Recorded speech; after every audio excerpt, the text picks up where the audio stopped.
Road ప్రమాదాలను నివారించేందుకు పకడ్బందీ చర్యలు చేపట్టాలని కలెక్టర్ రాజీవ్ గాంధీ హనుమంతు సంబంధిత అధికారులను ఆదేశించారు.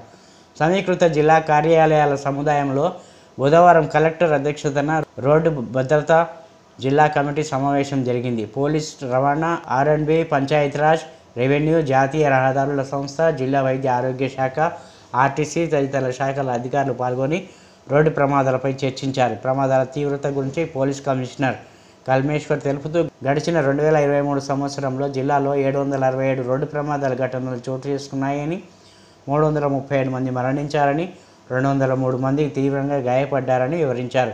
2022 సంవత్సరంలో 674 రోడ్డు ప్రమాదాల సంఘటనల్లో 340 మంది మృత్యువాత పడ్డారని అన్నారు.